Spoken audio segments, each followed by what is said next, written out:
Let's bow our heads in prayer and we'll start. Our Heavenly Father, Lord, we thank you for today. Father, we thank you for the privilege to come and hear your word and just to worship in your wonderful presence. Father, I pray and ask, O Lord, that even as I share the word of God today, that it not be of me, Lord Jesus, that will be all of you in the mighty name of Jesus Christ. Father, I pray for everyone in this auditorium, Lord, and I pray and ask, O Lord, that you touch everyone at their point of need in the mighty name of Jesus. For your word says that you sent your word and your word healed them in the name of Jesus. I pray that even as this word comes, let this word bring healing for somebody in the mighty name of Jesus.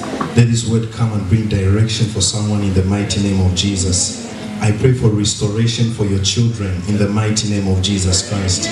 Father, your word says that many are the afflictions, many are the troubles of the righteous, but it says that the Lord delivers him of them all. Father, as we've come into your temple just to worship you, just to lift up your name, just to seek you, Lord, we ask that you remember us at our points of need in the mighty name of Jesus. We know that, God, you are willing to answer us when we call out to you. And Lord, even before we listen to your word, we just bring our request to you. I want us just to, speak to God and just let him know what you want and what you're expecting God to do for you today. Amen. Just take a moment and just pour yourself to God and say, God, I'm believing you for this today. I know that if I ask, Lord, you provide for me. I know. Just speak to God right now. Father, we bring our request to you even as we listen to the word of God, knowing that you are able to do exceedingly, abundantly, and above all that we could ask and could imagine. We bless your name. We give you glory, honor, and adoration. In the mighty name of Jesus Christ we pray. Amen. Somebody give a big hand to Jesus. Amen. Amen. Thank you so much. I'm so grateful to God for this chance and this opportunity. Amen. Amen. When I stand here and I'm looking at every one of you guys, it's kind of intimidating a bit. Amen. Because before me stands great men and women of God. Doctors, engineers, pastors, evangelists, apostles. Hey, give a big hand to you, God, for yourselves. Amen. You guys don't seem to be convinced that you guys are great. Do you believe that you are great? Yeah, you give a big hand to Jesus if you know you are really great. Amen. And it's a great privilege, and I think for me to stand here is all by the grace of God, and I'm thankful to God for that. I also like to thank God for the life of our father, Dr. Emmanuel Data. Amen. I think we give God a big hand. Thank you so much, Daddy. Thank you so much. From my heart, from inside, Daddy, I really love you, and I really thank you for everything you've done for me. And I don't think I can manage to explain all that Daddy has done for me, and most of our interaction has been personal. Amen. I've learned how to really be a son, how to respond to a father, how to be loyal, just to the love that Daddy and Mommy have both shown me. And most of it is not just in public here, but privately. Can you believe I go to Dr. Deka's house and he would cook for us and talk to us? And he's a great father. Amen. Daddy, thank you so much. God bless you. Thank you so much. We like the food. Amen. Thank you so much, the elders, Elder Ben, our beloved elder. I think he deserves a mega hand. Elder Ben is someone you can talk to about anything. Amen. Anything. Amen. As a young person, there are some things which you need to talk to certain people about. Amen. And sometimes you wonder, like, hey, if I tell this person, would they think I'm normal? Amen. Like you wonder, you think you are some way, or something's wrong with you, like something doesn't work well. But when you sit with the elder Ben, he makes you think like your problem is very tiny. It makes you seem like yours is very useless, like you are just confused. And then you feel refreshed afterwards, and you come to pray and bind demons, but you were scared just 5 minutes before. Amen. Thank you so much, Elder Ben, the elders, and just each and every one of us. God richly bless you. So today we're going to share and we're going to look at 3 topics from what we've been going through from the 10 basic steps of Christian maturity. Amen. And today we are on step 6. And if you have the pamphlet, is on page 127. So we're going to be looking from page 127 going down. And we're looking at 3 topics. I hope we're going to manage to look at them with the time that we have. The first one is no matter what others think. Then we're going to look at taming the tongue.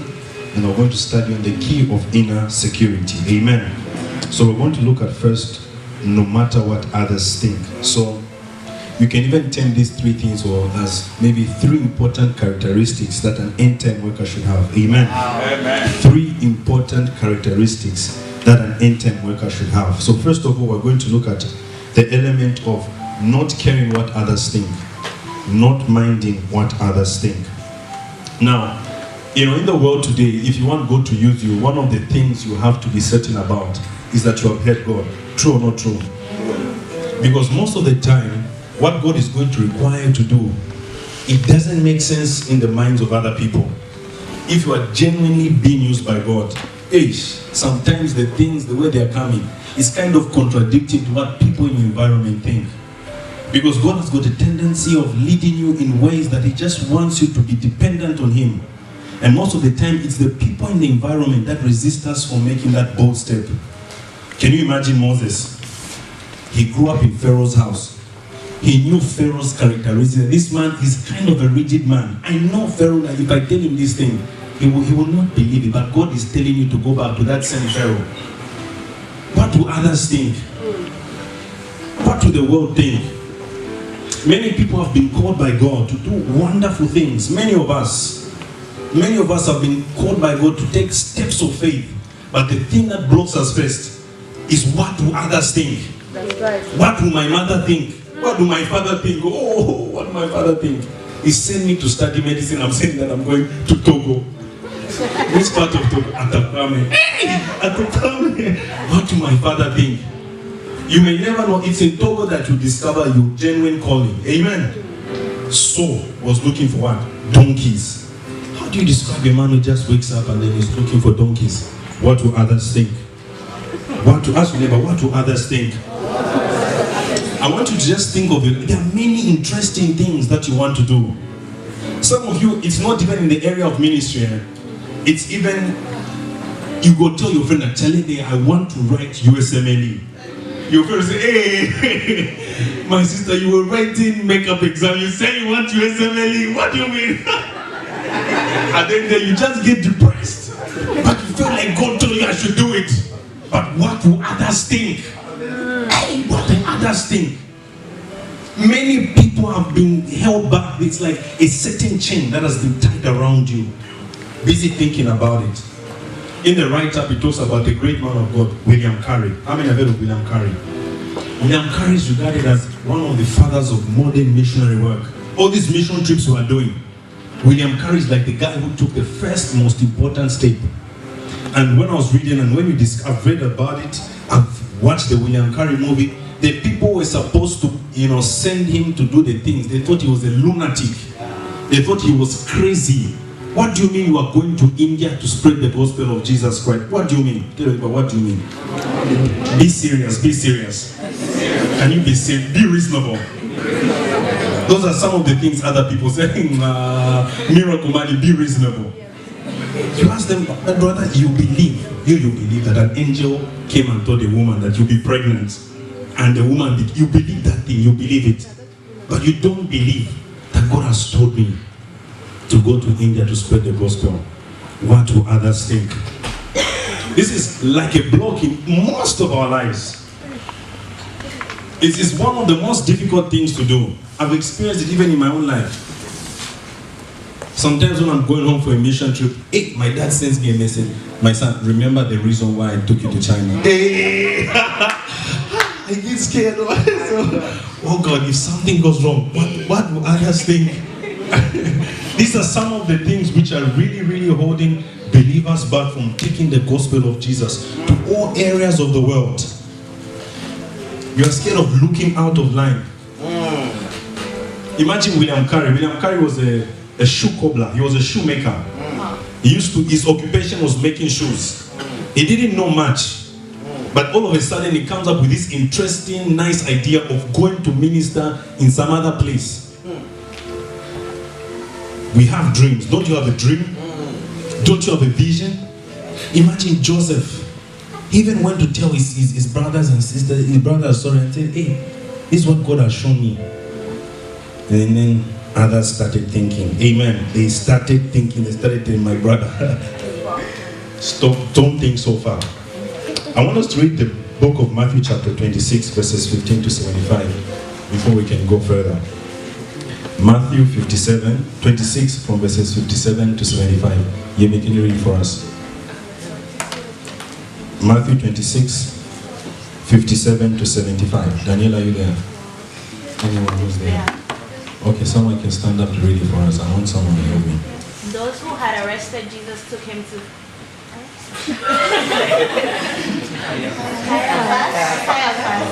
the high priest, where the teachers of the law and the elders had assembled.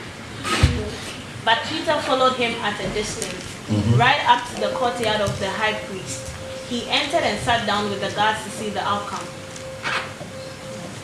The chief priest and the whole Sanhedrin were looking for false evidence against Jesus so that they could put him to death.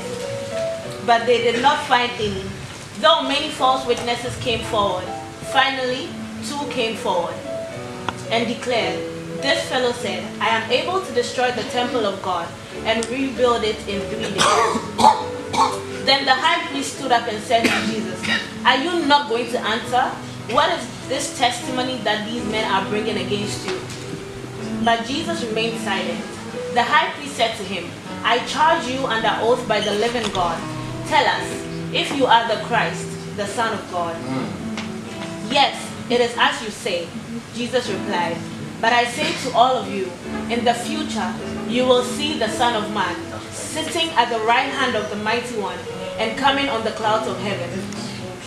Then the high priest tore his clothes and said, "He has spoken blasphemy. Why do we need any more witnesses?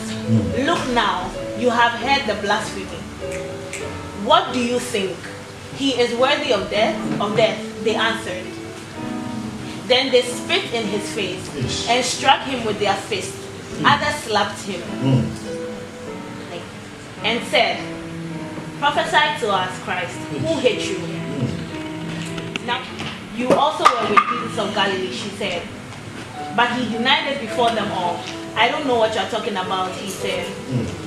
Then he went out to the gateway, where another girl saw him and said to the people there, "This fellow was with Jesus of Nazareth." He denied it again with an oath, "I don't know the man." After a little while, those standing there went up to Peter and said, "Surely you are one of them, for your accent gives you away." Then he began to call down curses on himself, and he swore to them, "I don't know the man." Immediately, a rooster crowed. Then Peter remembered the word Jesus had spoken, "Before the rooster crows, you will disown me 3 times." And he went outside and wept bitterly. Amen. Such an interesting passage. Amen. So in this scripture we see 2 people, 2 main characters. We see Jesus and how he reacted under pressure and towards the pressure of others, not so? And we see Jesus is, his disciple. Amen. In the Bible, he's my brother, Peter. Amen. And how he reacted to what others thought about him. Amen. So we are studying 2 people here. I want you to take it from the beginning, from the foundation. Now, one of the causes of denying what God has told you is pressure, peer pressure. And the peer pressure that is the hardest is the one that comes from your inner circle, from those that are around you, because you are scared of looking awkward. You are scared of looking some way. Amen. How many have ever been with your friends and then you are chatting about something, you crack a joke and then no one laughs at your joke? How do you feel? You look some way, also. You just feel like, the ground should just open up and then you should just disappear for some time. You see, that is like the main cause of people backing out, people running away. When the thing gets really hot. Another cause could be like when there's danger, possibility of death, when there's a risk that, if something goes wrong, people will laugh at me and say, "Oh, we told you." I mean, if you are speaking, especially people from Nigeria, the way they can speak to you, they speak to you with proverbs and mysteries. Amen. Man of God, you are trying, Hey, exams are coming soon, Hey, you are trying. Thank God, if I fail one exam, what do others think, oh God? Because the pressure is tight. But you must understand, if you're going to be used by God, you must be a man or woman of faith. And then if you're walking by faith, it never makes sense. So you have to be fully persuaded, holding on. The Bible talks about Abraham, that he did what? He staggered not at the promises of God, but he was what? He was strong in faith. When you see Jesus and Peter here, you can see the attitude and the way Jesus responded. The priests, chief priests, the Sanhedrin, the righteous people were the ones who were actually accusing Jesus. The righteous people, they knew the Bible. These guys, they knew the Bible. Their job was reading the Bible, looking at the Bible, and like in this modern time, they knew everything that was right. But Jesus had the call. He had the message from the. He had it first. He had it, number one. He understood it, and then the time came when the pressures came. You see, no matter how much you know the word of God, when the pressure comes, that's when you know whether you are strong or not strong. Sometimes you think you know the word of God, but when the pressure comes, you'll be walking in the morning, you feel like you've got diarrhea. I mean, like you feel like, God, what happens? God, what will happen? Yeah. You become insane. Have you ever felt like you are not normal? Something's not wrong with you. Like something is wrong with you. Touch your hands and God, am I real? Or is this Christianity fake? Yeah. Because you believe that. In fact, when you are starting most of the things, you should have, wasn't it Peter who was telling Jesus, hey, whatever happens, I'll be with you. I'll be strong with you, Jesus. In fact, I will die for you, Jesus. How many of you have, when the worship is nice, Sister Lisa is worshiping, you came to surrender right here. You were kneeling down and surrendering all. I give you my money, Jesus. I give you my everything, Jesus. Take over my life. And when I die for you, Jesus, and then when the dying begins, you come up with a new message. A false balance is an abomination to the Lord. I just want to balance when the pressure begins. Why are you bringing false balance? You are scared of what others will think. People come with revelations and Akazo for you, Jesus. I'll be there for an Akazo every week. In fact, I'll be the leader. I will never run away. I will show the people. I will preach it. I will preach it. I've got an evangelistic anointing. Until one thing happens in your life, when they call you, say, something's wrong with my leg, I think come something. There was once a brother, Daddy called us for a meeting. Daddy called us, the other called us for a meeting. And when Daddy called me, I don't miss when Daddy called me for a meeting. If I can't attend, maybe I'll tell him honestly, Daddy. If it's Friday, I have an exam on Monday, and then you know what I mean? But then if I can do something, I always find myself there. Then I balance, and then I do these things. But he was called by Daddy. He didn't even tell Daddy that I couldn't make it work. Daddy called him, and he was sleeping. He said, "No, Daddy, I can't."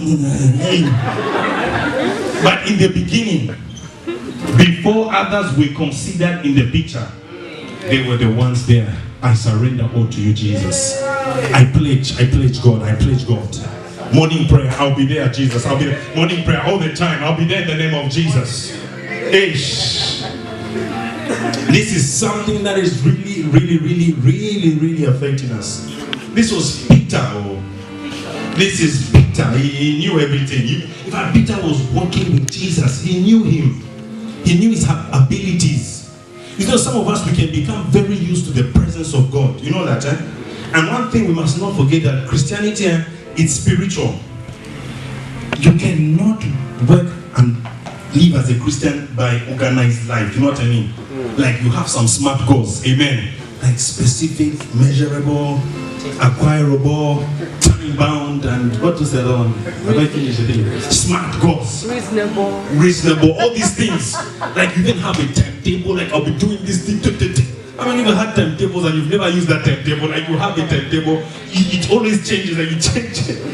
Christianity is very spiritual. It's into these mysterious things. This thing like mysterious is real. That's Christianity. That is Christianity. That's how it is. So you can't really have a certain timetable and say, hey. So it's made in such a way that you're just supposed to be deliberately relying on God. Not relying on what others think, but relying on who thinks? What God thinks. That should always be on your mind. That will make service easy. Because if you are relying on what others think, you want to work in every department of the church. Because if others see me in every department, they'll think I'm more spiritual. You know what I mean? And they say that he can pray, he's into the keyboard, they say that this guy is powerful. You know what I mean? But this is like a worship. Say, hey, but if they see that what you do, I clean the toilet. Hey, he's not anointed. That's why he's cleaning the toilet. That's why they make him be in the toilet. You're thinking of what others think. But what does God think? Right there was cleaning the toilet. Someone who's a big investor will come and say, Chelide, let's go to my country. You're not looking at that thing. Ask your neighbor, what are others thinking? Now, the thing is that most of the people who are actually intimidating us, or most of the situations that are actually, they are small things. Think about it. Who are the people who were intimidating Peter? Who intimidated Peter? A servant girl, not any girl, a servant girl, a little girl. I'm reminded of Elijah. Elijah was praying fire, Shabbat, Karipadasa, Shebekele Prodosadapade. If you went for Elijah crusade, when he stands there, I mean, it's just like Reinhard Bonnke, in the name of Jesus. If you can't sleep, open your eyes too. It's nice things. Elijah was there, he was boasting and showing the power and the works of God. He was strong, he was courageous, he was that guy. And then one woman humbled him. Amen. Brought him down. The guy, he went and he started crying to God. Oh God, I'm tired. You know the man who was busy muscling up. This is Peter.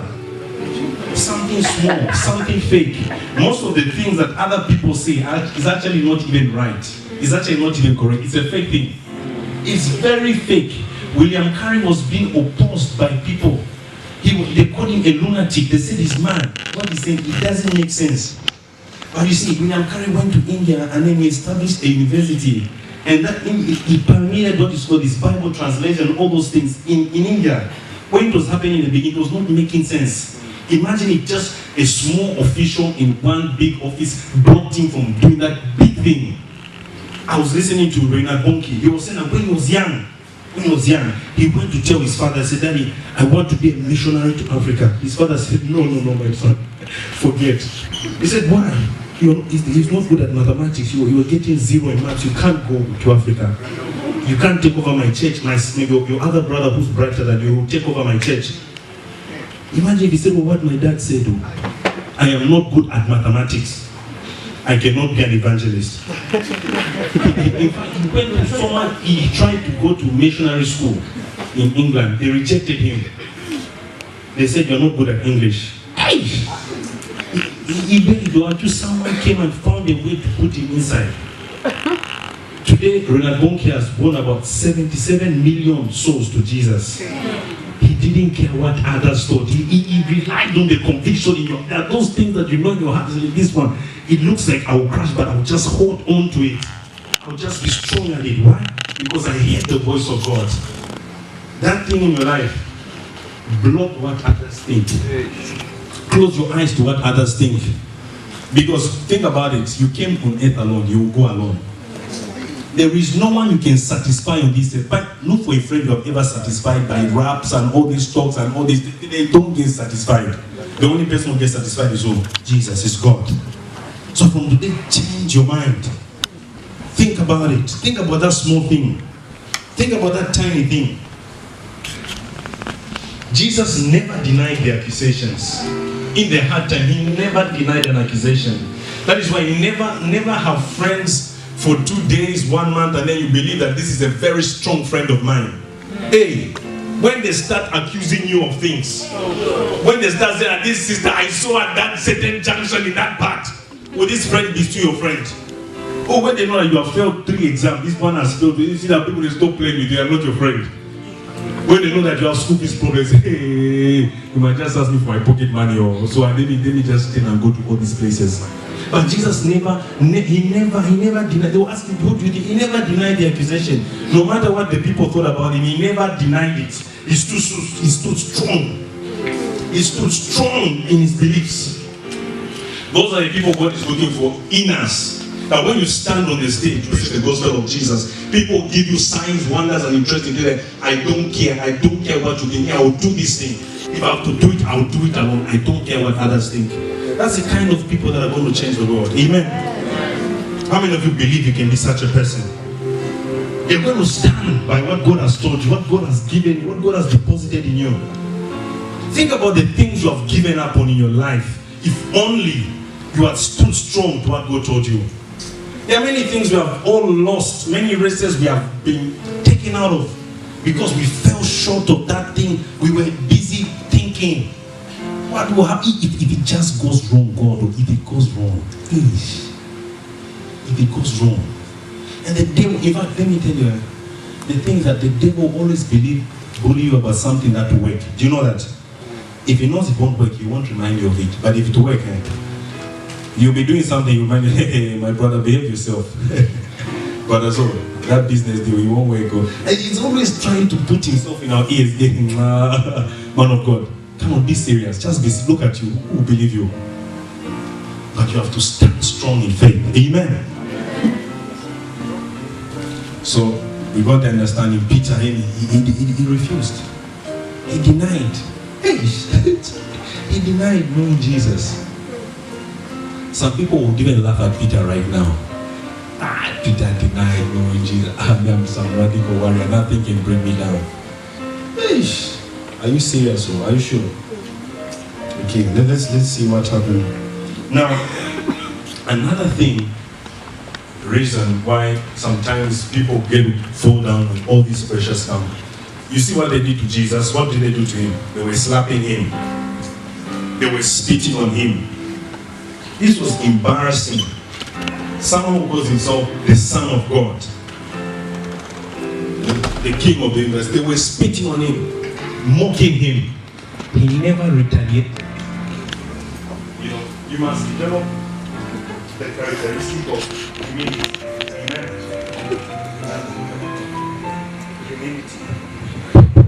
Humility, amen. Because when you are being led by God, one of the most important spices or one of the most important characteristics you should have is the characteristic of humility. Dayal shared something. This is one of my favorite scriptures. It says in the book of 2 Timothy chapter 2, verses 2. It says, as a good soldier of God, endure what? Endure hardness, endure hardships as a good soldier of God, that you may please who? You may please the one that sent you. It's only when you are humble that you are able to endure hardships. Jesus, he was there. He would have just blown all of them out. But he endured the hardships. Sometimes the longing for comfort, the longing for acceptance, the longing for promotion and elevation will make us do things just because of what others are thinking. You know, let me show groups of people who can really affect what God is telling us. Family. Joseph and his family. The loved ones. Your beloved, your wife, all this. Job. Remember Job?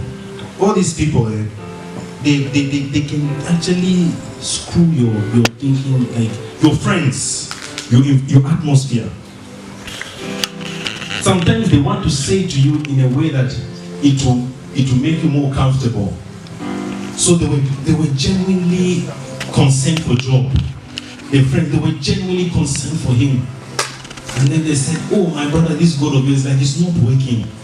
But Job did not take what others thought. He relied on what he heard from God. Not so. I like when you guys are quiet. Amen. You are thinking about what you did because you were scared of others. So what do we get in this? One thing we can understand is that as a believer, times will come, different times. The word of God says in Ecclesiastes that there is nothing new under the sun. Everything that is, it has happened before. And it will be again. And the word of God talks about issues, situations, and things in life. They are like common to man. Amen. You know, I'm a leader most of the time, like maybe on fellowship and all these things.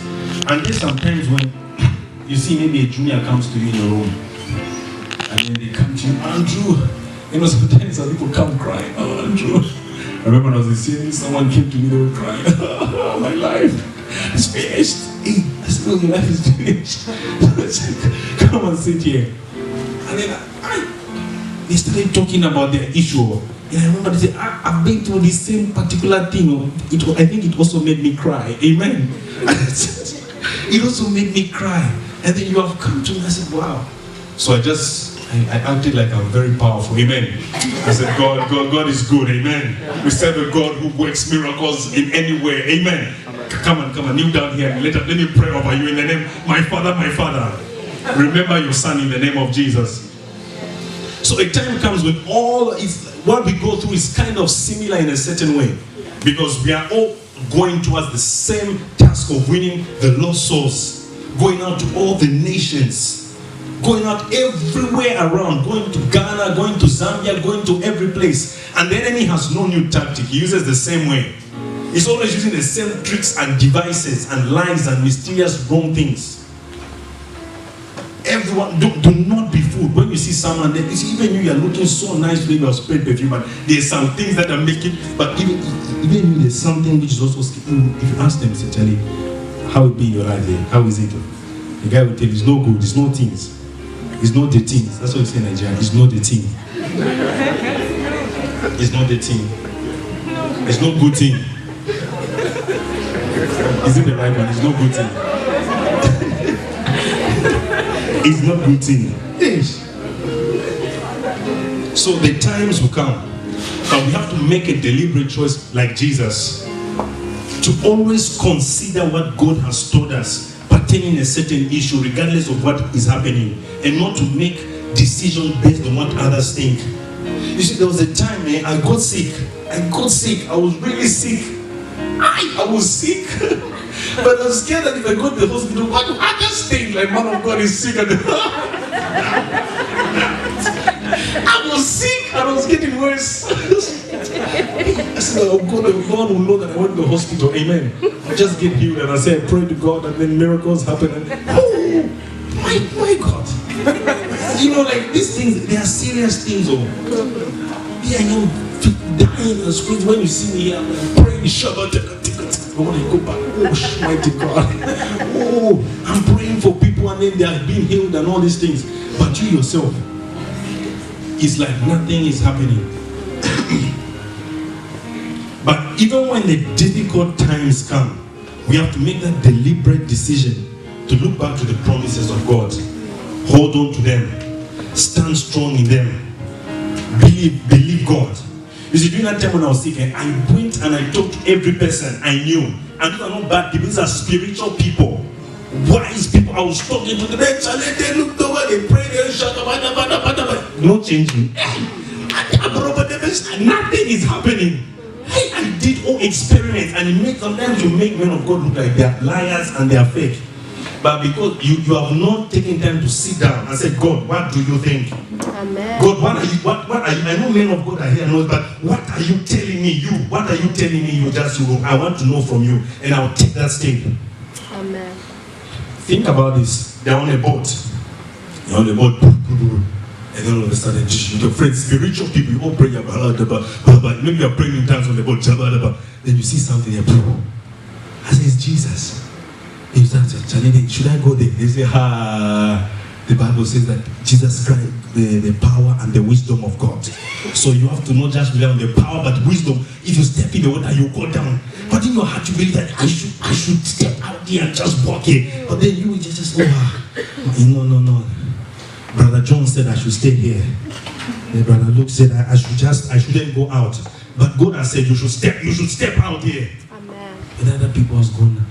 So the most primary place you need to hear first there is God. Once you hear God, you are convinced and nothing else can come against you. You see, you cannot hear the voice of God and then you doubt it. No. When you hear God, you know that it's God. When other things are coming around you to scare you, like you always know that it's God. That is what enabled Joseph to continue dreaming. They said that the more they hated him, the more he did what? He dreamt more. Why? He had heard God. So what others thought, it never made sense in his mind. He was what? Fully persuaded. And how do you access the voice of God? Through his word. How many of us actually take time to deliberately access the voice of God through his word? Just like, oh, When I'm in a difficult situation, I don't start crying. I don't start sleeping. I don't call my mommy. You see me, one habit I have, when I have something challenge me, I tell my mother, amen. Oh my God, mom. And my mom calls me, hey, and she starts telling me what to do. Do this. Hey, but some of things don't work, amen. But it just feels nice, just touch my mouth, amen. And I just feel encouraged sometimes. But not everything works. And sometimes God has had to make me say, Andrew, grow up. Grow up. I sit down, do my quiet time, and I'm just like, God, speak to me. What will you tell me to do? And He tells me, do this thing. And sometimes I'm very scared. Not scared. And, you know, in my mind, I don't think so far. You know what I mean? I don't know how this thing will work out, but in my heart, I believe it. Amen. I believe it in my heart, and I just step out, regardless of what others think. Amen. How many of you are going to access God's voice through His word? Amen. I just want to see, but you're going to access His voice, and you're going to take the bold steps. Amen. What did God tell Joshua? Only be strong and what? Courageous. Just be strong and courageous. Why? The things that require you to do for God, like that you need to go and do for God. Chale, it's power. Amen. Now, sometimes you feel like, oh God, I have really gone against you. I was supposed to do this thing, but I denied you, God. I'm sure some of you, it's kind of speaking to you right now. You're like, God, I was supposed to take that step at this part of my life, but I denied you. We look at another man in this case, the man Judas. Quite all right, he wronged. He sold our Savior, Jesus Christ. But Mr. Judas, when he went full of pride, he couldn't even go back, even just say, God, forgive me. Jesus, I've done something wrong. But our dear sanguinistic kind of friend, Mr. Peter, amen. Even though he had gone wrong, and you know that those pressuring moments that, hey, sometimes you want to tell the truth, but you said a lie is coming out. You're under pressure, but you want to tell the truth, but you know, is it yes? No. He got your rules. I said no. But you guys are looking at me like you've never done such a thing. Honestly, just tell the truth. Have you done such a thing? Have you done? Oh, at least 2 people have raised their hand. Like you really want to tell the truth. Like at the embassy, you are coming to China, you tell people back up, say bye-bye. And then they tell you, hey! I'm not saying you say that. They bought you. When you say no, yes, yes, no. But you're right. And some people try to beat themselves. I always laugh. The other day I was in my room and I remember Elder L's thing. Example that somebody walked from CMU North to Shita to ask God for forgiveness as a way of that's madness. It's being prideful. Amen. But when we sin, we can go back to God. Amen. With an open heart and say, Lord, make me pure in heart. Forgive me for my sins, oh God. I was under pressure. Forgive me for my sins. And God will forgive you. Amen. Amen. And then ask God, God, let me live a life according to your will. Because God has always got a way of restoring you. The word of God says, all things work together for good to them that love God. Even the confusions, the whatever, everything. In fact, what you were going through, the craziness, the madness, is actually making you a better preacher and a better person to speak things to others. Sometimes you listen to certain preachers on, they are preaching, they look like professionals. Like they have got everything right. Sometimes the reason they have done or they look supernatural is because they have done those same wrong things, so they know the feelings and everything.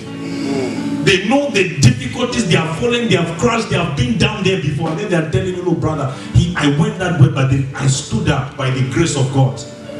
If only you go back to God and say, God, okay, I messed up, Jesus. I went the wrong way, I was scared. I was scared of what my parents would say if I stepped out and went to do this work that you're telling me to do. I was scared of what my friends would think. They'll think I'm not normal. I was scared that I'll be poor. I remember when I graduated from high school, I was telling one of my friends, when I graduated from high school, by the grace of God, I was praying, I was desiring with God, that God, I want to get these grades. I got those grades. One day I was praying, and I heard in my heart, God told me, you must become a pastor. I said, let it pass over me. I rebuke it, I bind it, I test it in the name of Jesus. How can I become a pastor? What will my father think? I reject it in the name of Jesus. And in the place where I was going, the way they were mistreating the pastor, the guy he smoked. His car was smaller than my father's car. So I was thinking like, I want that smoke car. No, I rebuke it in the name of Jesus. I binded that car. I rejected it. And I remember like after that, my life started going like in a certain direction, which I didn't like. I went through some difficult moment. I never even told my mother because my mother was very excited. Everyone was choosing this guy. He should be a civil engineer. This guy will be a doctor. He's very doctor. I always had that thing. This is the real. The other real one is this other one. And I kept blanking because I was scared what other people think.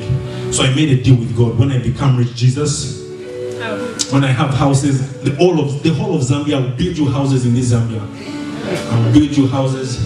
I'll be building churches and I'll just be giving the pastors to preach there. But let me live a rich life, just enjoy myself and then let these people do their own things. I don't want. I was just scared of what others would think. But my friends are becoming rich. How many of you have got friends who are becoming rich? Like when you talk to them, like their visions, they're interesting. What you want to do, like interesting visions. Like when I finish mechanical engineering, I'm doing software, electronic, mechatronics. Like when they're saying the thing, you're even getting confused. And when I finish mechatronics, they think I'm going to do PhD and I'll be in Germany and then I'll be married and I'll be doing all the And they ask you, what are you going to do? I say, I'm going to die for Jesus. Wow! You will look foolish. You're like, this, I'll hide my vision. It's very interesting, like this thing, like in reality, it's very scary. Like when you see me, sometimes you see your friends' pictures on Facebook, like you're even scared. You see the guy, the way he's in a nice car, the suit is putting on, and then you're putting on African t-shirts and black trousers. What will others think? Oh God! In reality, it really hits us. Most of what we're doing, the clothes we're putting on, the language we speak, especially people from Zambia. When I meet people from my country, the way they can slang. You know, how is your house? Sometimes I feel uncomfortable among them. I go greet them in my language. Hey, what's up? You know what I mean? I say, oh yeah, we come from that place, you know. It's like one kind of business man. So my friends are Nigerians and Ghanaians. Amen. So when I go and say, Charlie, you know go feed you. I go to Zambians, they're looking at me and say, my brother. But to others too. So access of the voice of God. And in the end, you always be victorious. Trust me. The ways of God, they are mysterious, but they always bring victory in the end. I am more happy with what I'm doing right now than anything else I did. There's nothing you can give me to make me. There's no money. Usually, where I've grown up most of the time, there's been money and I know one thing, money cannot satisfy me. Sometimes I have a lot of money, but it doesn't even make sense. It's true. No, not today, I won't send it to you. Amen. But you must just think that you can have all these things, what. But because he was doing what God told him to do and never considered others, he found the most satisfaction. Think about it today when you go to pray. God, what am I doing because of the pressure from other people? Ask God, were my intentions right on this thing I was doing? Was it the right intention for me to do this thing? Or was I doing it considering what others would say, like, this guy, you're mad, this guy, you're sick. Amen. It's not right. Amen. Then go back home and just touch your head. See God. Amen. See one brother from Ghana is laughing. Amen. Hallelujah. Now the next part we're going to look at is taming the tongue. Amen. Daniela can read for us James chapter 3 verses 4. Taming the tongue. James. You are where you are because of how you use your tongue. Things you said and things you did not say, they have brought you here. Do you know that? You see, there's some people just from the way you talk to them, like, hey, you said this guy is wise. Or I've met some people when I'm talking to them, I said, this person is wise. And I make up my mind, I will copy this person to the fullest in the name of Jesus. I will learn from them in the name of Jesus, just by the way they know how to use their tongue. There are some certain people, they are my friends, not because they have they know how to talk to me. Amen. In such a way that when I talk to them, they get me encouraged. There are some people, when they come in your environment, you'll be discouraged. when they come to you, I went to class late and then in class they said this. And you know, my mother just called me recently and told me that there is no money back home. I know there were difficulties. We were on the subway and then so many Chinese people did it.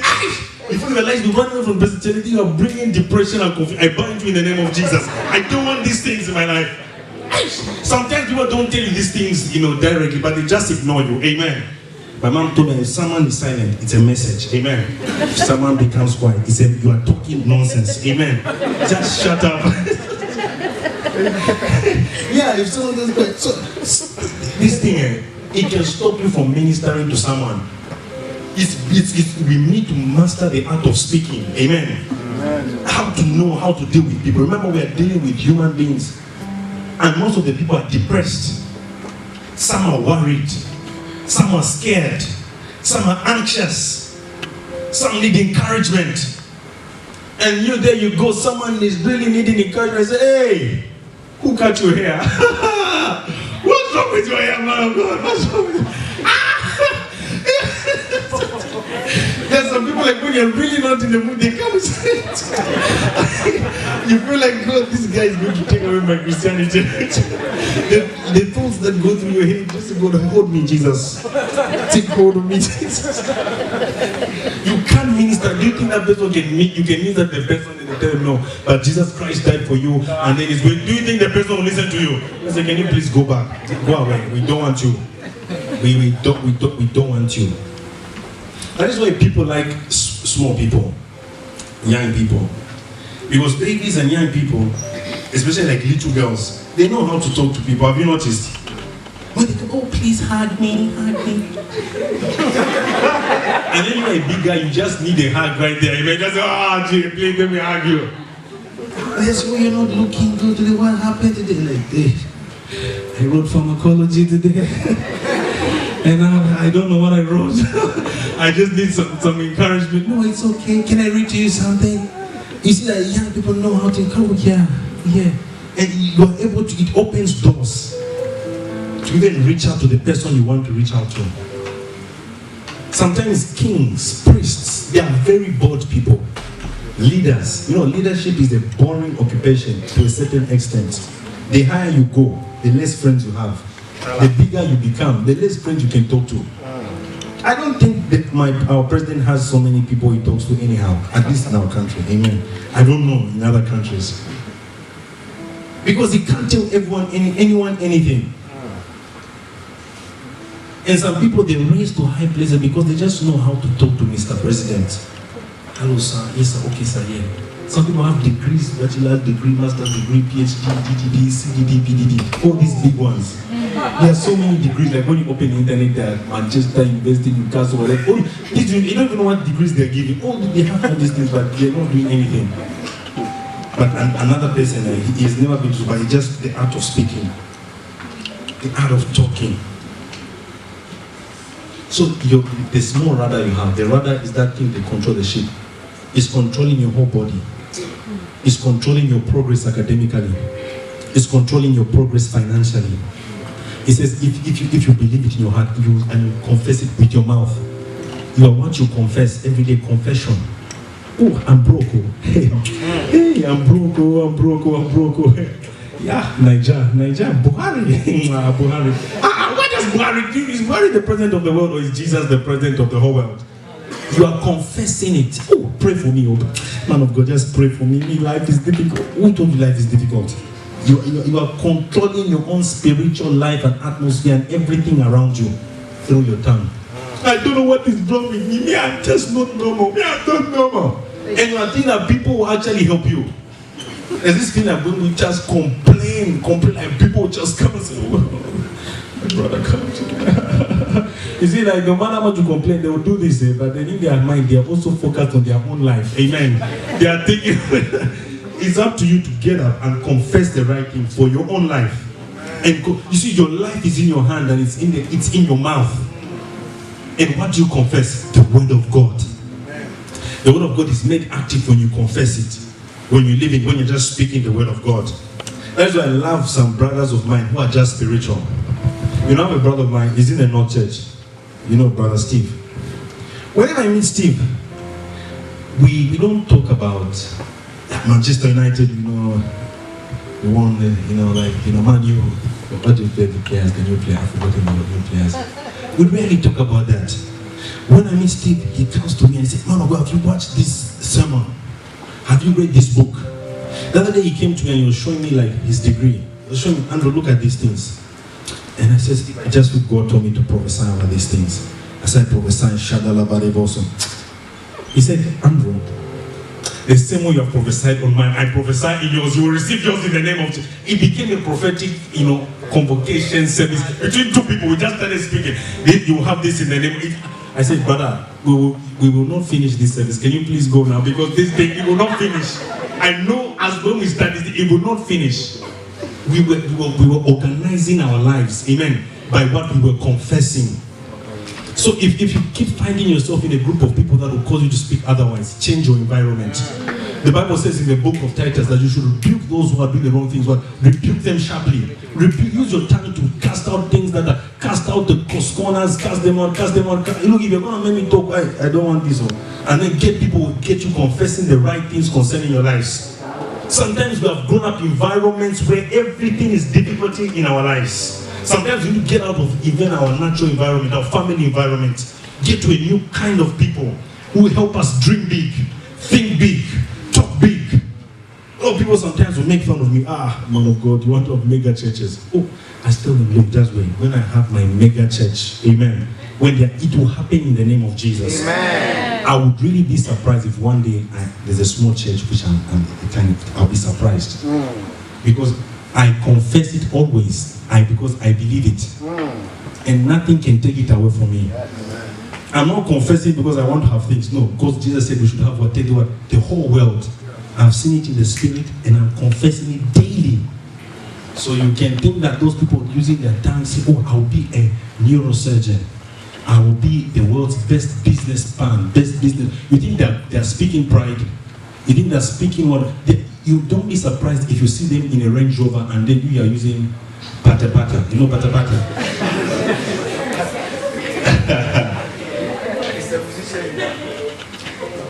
Use your tongue well even towards the life of others. Very soon we'll be parents, not so. Yeah. I once heard of a story of a woman. Her daughter was really misbehaving. Ladies must behave. Amen. You know, sometimes when ladies have power and they're very supernatural, they kind of have 6 collars. Amen. You can't tell me nothing. Amen. I don't matter, you can't tell me nothing. You don't know what I mean. Amen. So there was a "you can't tell me nothing" kind of lady. And the mother was telling my daughter, "Behave yourself. Don't do this." He said, "Mama, you can't tell me nothing." Mommy, have you done Pythagoras theorem? Do you know SOHCAHTOA? Mama, do you know SOHCAHTOA? And what do they call those formulas? Those nice chemists, I've forgotten them. Forgive me, Jesus. Amen. Have you balanced the equation, Mommy? Do you know microbiology? Do you know surgery? Do you know anastomosis? Do you know how to do those? You don't know me. I'm a surgeon. And then the mother warned the daughter, said, "The way you are, one day you'll be selling beans." No, you will be selling beans. The mother invoked the power of the what? The power of the tongue. God said, "Oh, you don't know me. This, she graduated and what was she doing? She was selling beans. The power of what? The tongue. Is very important. So even what you say to others, it matters. What you say to your young brothers, it matters.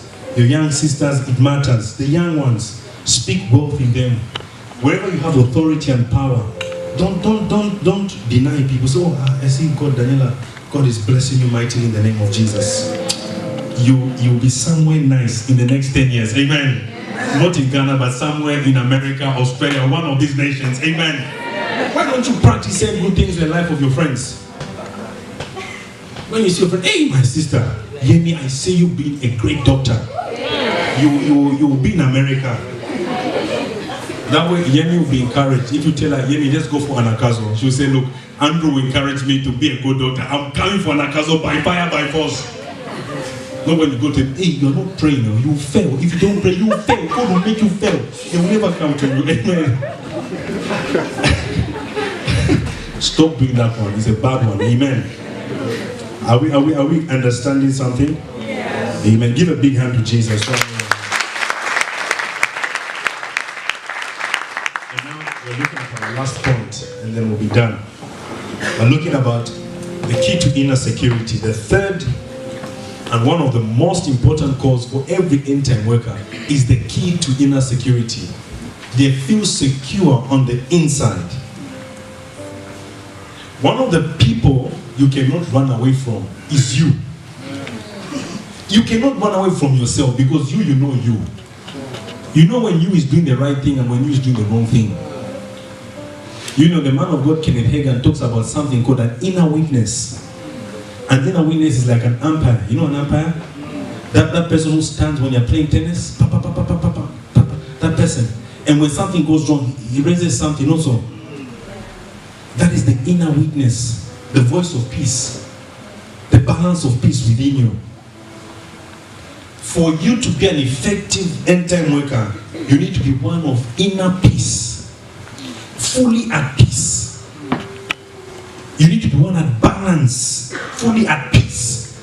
Because when you're not at that point, when you're not working in that area, you cannot do things effectively.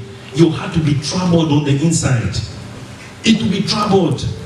That is why I don't know who was speaking about having a lot of money before me. Before I gave mine, like someone gave a previous one. And then like not being happy. Because you can have all these things of this world, but then there's no that inner peace. Solomon was saying, oh, these things what? The foolishness is foolish. Will make you wiser than Solomon, no matter how much you read it. There is nothing you can read that will make you wiser than him. At least that one I know. I know it. You read anatomy, you read physiology, you read biochemistry, you finish it, but you will never be. But he said, at the end of all these things, it was what? Foolishness. The peace was not there. The inner freedom was not there. That inner thing in there, it was not there. Sometimes you feel like it's somewhere here. You know, like you try and touch it, like it's somewhere here. It was not there. Why? Because peace only comes when you're walking in obedience with God. When you're walking in obedience, that's the only time you get peace. He writes, I think in Ecclesiastes, he says that it's better to have one and to have peace than to have two and everything and not have peace at all. Nice. Obedience. You see, most of these missionaries we see who did crazy things like William Carey, Hudson Taylor. We were talking about Reinhard Bonnke. He was a German. He went to Lesotho. Where's Wendy? Where's Wendy? Is Wendy here? He went to Lesotho before the Lesotho was looking nice. You know, Africa when it's bad, like it's bad. That is going. A German, amen. A German was there, and we know how we are Africaners, amen. We are some way sometimes, amen. That is where he was, but he was peaceful inside because he was walking in obedience with God. What is God telling you to do? Jonah was not at peace. In fact, when you're not at peace, you don't affect yourself, you affect everyone around you. You caused your family's life to start shaking and rolling and moving and doing crazy things because you're not obeying God. God has said, don't do this thing. That's the very thing you're going to do because you just want to look super and whatever. You don't want to just stand out for God. Many people listen to sacrifices. No obedience. Many people do so many things in the church. So many fantastic things that when people see you doing them, they're like, this person is the most humble person. The most prayerful, spiritual papa. This guy. This one is powerful. I mean, when you come out, they're like, hey, they will see me, they know me now. No peace on the inside. When you go back, just be obedience. You cannot substitute anything from the obedience to God. You can never. You can never run away from it. Like Joyce Meyer says that if you don't obey God, you remain on level 1 until you obey it. That's when you step to level 2. If you don't do it, you step back right there. You just be there. Sometimes what looks like progress in your life is just going backwards. When you're working in disobedience, there's so many lies. It's like they put a scale on your thing and you think that you are moving forward. But you're just going backwards and backwards and backwards. And you're just right there. Today you need to make up your mind. Search yourself. Look in your heart. And say, God, work in me your will. I don't want to do things I'm not appointed to do. I want to live an obedient kind of lifestyle. In the book of Job chapter 13 verses 15, we see that Job really understood. It's like he had a certain understanding of what was happening to him. And though he was going through difficult moments in his life, he decided to be strong. He said, though he slay me, I'll still trust him. Though these things are difficult, but I know this is what God told me to do, I'll still stand on this central because I don't understand what is happening right now, but I'll just obey. Just trust and obey. I'll just obey. That's what God said. I'll do it. That's all. That's where you see a mature Christian. I will just trust and obey. I'm losing everything. I'm losing my wife. I'm losing my children. I'm losing my car. I'm losing everything. It doesn't make sense, but I'll just do what? Trust and obey. Tell everybody, trust and obey. Just trust and obey. He was obedient. Obedience sometimes is costly. Obedience sometimes is painful. Obedience sometimes it will humble you. Yes. Obedience will humble you. It will make you be very understanding. Yes. When you're supposed to be called Papa Nicholas. Amen. You go to a young person and say, yes sir, how are you? You will get down. But God is directing you through obedience. As we are closing, we look at the man in Luke 12, 13 to 34. My time is up, so I'll just wind up with that. The rich fool. You know, one of the reasons, let me just give some reasons for why people are not obedient and will be done. One of the reasons, I wrote them, I was thinking about them the other time. Some time ago, I read a book called Many Are Called, and why people don't understand the call, they don't get the calling. Now, this rich fool, he said he will gather everything. Think of it, it's like some of us, we come here and just study, become rich, go back, build houses, you know, enjoy my life. That's our dream, most of us here. If you just ask someone, what's your dream? He said, just become rich and go back to Nigeria, go back to Benin City, and go back to Benin City. Amen. But one of the reasons why people don't obey, some reasons, some people are greedy. They are greedy, they just want everything to themselves. They want to look superstars. They want to look powerful. Some people are not obedient because of bad past experiences. When you're growing up, you suffered a lot. And now that you have finally got to break through to enjoy your life, God is telling you to go back to that same poor place. It's not God. The life of the just becomes brighter and brighter. God will not take me back. And they refuse this God. I don't want it. Past failures.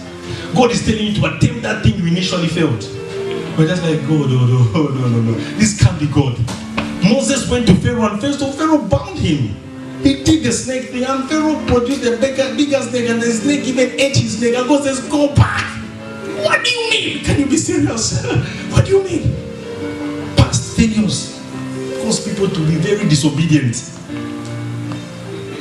People fear that God is cheating them. They feel like God is cheating them. Oh, God, you are cheating me. How can me, who's studying to become a doctor, choose to become a pastor as someone who has never even been to school?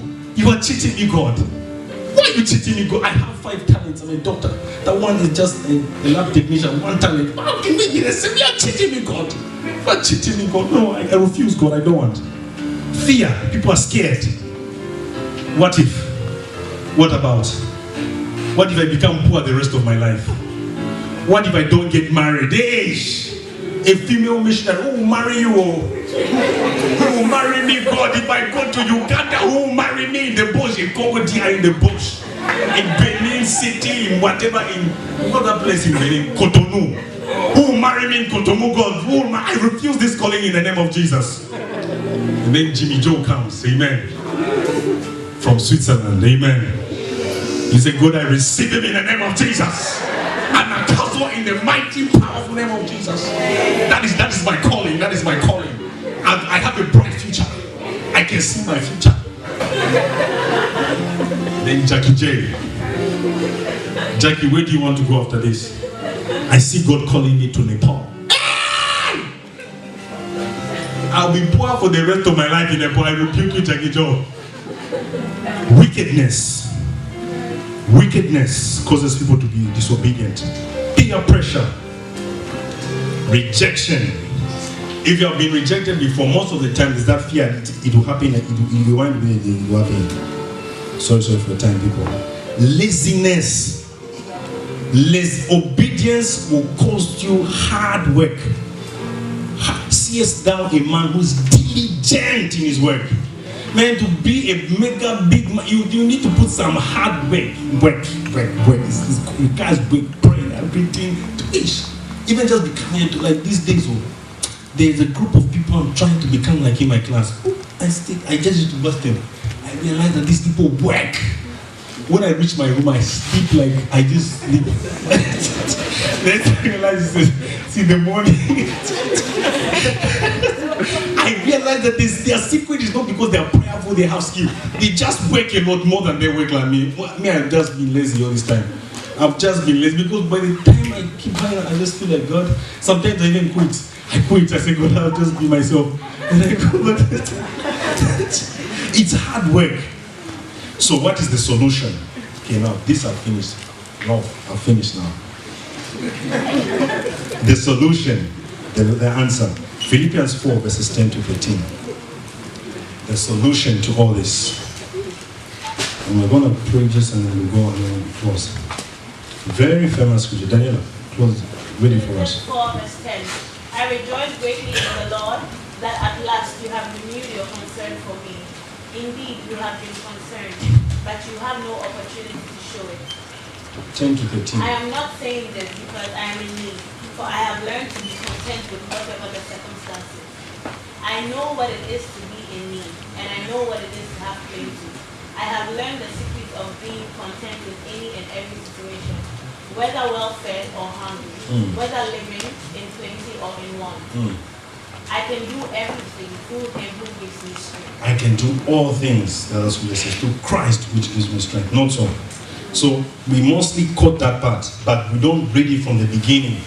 He said he has discovered the secret of being content in every situation, any and every situation. He has experienced the good life and he has experienced what? A bad life. He has discovered the secret too. The secret is being what? Content. When you're content, you'll be happy when there's a lot and when there's nothing. The secret is being content. It's honestly analyzing yourself from where you are and finding a solution to get into where God wants you to be based on where you are. That's why it says, I can do all things through Christ who strengthens me. Meaning that you take a sober solution of where you are right now, in line with how you've been obeying God, and you use that place to get to where God wants you to be.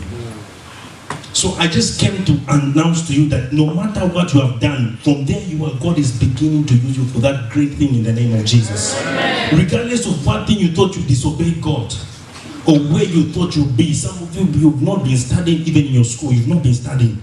But right from there, God is going to use you to take you to your desired place. Amen. Let us be upstanding and let us just pray that God will use us to live obedient lives from today onwards. Pray for yourself and say, Lord Jesus, forgive me in the name of Jesus. Forgive me for the disobedient life that you called me, O Lord Jesus Christ. You called me to do these things, but I went astray. I bring myself to you, Lord Jesus. Father, we pray that you wash us with your precious blood. We pray and ask, Lord, that you lead us to the desired place, to the secret place that you are taking us to, even from right where we are. We give you glory, we give you honor and adoration. In the blessed and wonderful name of Jesus Christ we pray. Somebody give a big hand to Jesus. Hallelujah.